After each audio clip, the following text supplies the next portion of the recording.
Bentrovati.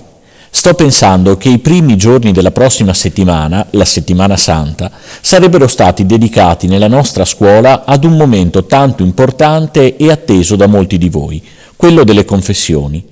Occasione per chi crede di incontrarsi con la misericordia di Dio e lasciarsi amare nel perdono. Per chi è in ricerca o non crede, comunque occasione di confronto e di dialogo con un adulto disponibile ad ascoltare e, se necessario, a consigliare. No, quest'anno non ci saranno le confessioni, e non solo in Barbarigo, ma nemmeno nelle nostre comunità parrocchiali, neanche nella Basilica del Santo. Pensate un po', non è successo nemmeno durante la Seconda Guerra Mondiale. Perché stiamo ancora attraversando il deserto dall'Egitto alla terra promessa, come nell'esodo del popolo ebreo. Mai la Quaresima è stata tale come quest'anno. Deserto dentro e intorno a noi, di fronte alle immagini di malati straziati, di ospedali allo stremo, di bare accatastate e trasportate lontano dai mezzi militari, di città vuote e inanimate, di persone care che questo nemico subdolo e silenzioso ci ha strappato momentaneamente e talvolta per sempre. Digiuno, in particolare dalle relazioni fisiche, anche quelle più prossime. Preghiera per le persone vicine, i nostri familiari e amici, gli alunni e i colleghi, e per le persone lontane, gli ammalati, le famiglie in difficoltà, i governanti e gli amministratori, i volontari, i più poveri. Riscoprendo la casa come chiesa domestica, l'incontro con la parola e vivendo alcuni momenti forti come la preghiera in mondovisione da Piazza San Pietro, presieduta da Papa Francesco. Il desiderio profondo di ritrovarci presto insieme a celebrare l'Eucaristia nelle nostre chiese.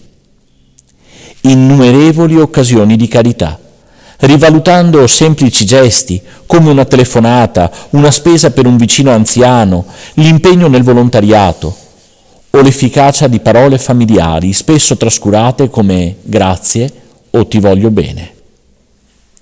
È passata in fretta questa Quaresima.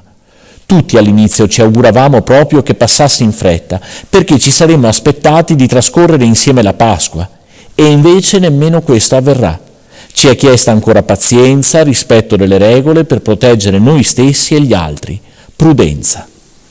Comunque sia, un periodo sta volgendo al termine, e come ogni volta che si conclude un'esperienza è opportuno fare un po' di verifica, capire quanto ciò che ho vissuto mi ha cambiato, in cosa sento di essere cresciuto e in che cosa mi sento più fragile di prima, proprio come una sorta di esame di coscienza in preparazione alla confessione. Del resto, come ci ha ricordato il Papa, in questa situazione di emergenza possiamo raccontare a Dio la nostra sintesi di vita, e se qualcosa di grave avessimo commesso, assumendoci l'impegno a confessarci da un sacerdote appena possibile, riceveremo lo stesso il perdono. Puoi allora considerare le parole che ho usato poco fa, deserto, digiuno, preghiera, carità, come una sorta di griglia sulla quale confrontarti tra te e te, nel segreto della tua stanza. Attraverso di esse potrai scoprire aspetti di te stesso che non avresti mai pensato di possedere, ad esempio una grande capacità di adattarti alle situazioni e a far fronte a quelle difficili, una propensione all'ascolto dell'altro, la capacità di organizzare il tuo tempo senza sprecarlo con responsabilità, un senso del dovere, una profonda interiorità e una grande sensibilità verso gli altri. Oppure, in senso opposto, potrai scoprire caratteristiche o tensioni sulle quali senti il bisogno di lavorare ancora, perché ti accorgi che non ti permettono di essere sereno né tantomeno felice. Varie forme di egoismo che ti impediscono di vivere bene, voler bene, fare il bene. Dai un nome a tutto questo, sia a ciò che ti pare positivo, sia a ciò che ti sembra negativo. Vedi, in questi giorni di pandemia tutti siamo sottoposti ad una grande prova, la prova della vita, forse la più dura, e da questa possiamo trarre indicazioni preziose per il nostro domani.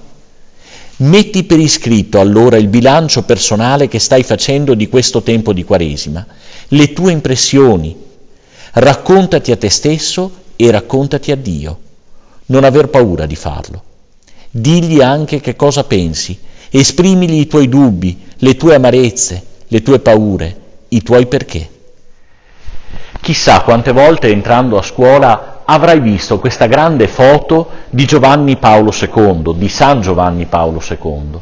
Non abbiate paura, coraggio, ripeteva spesso ai giovani.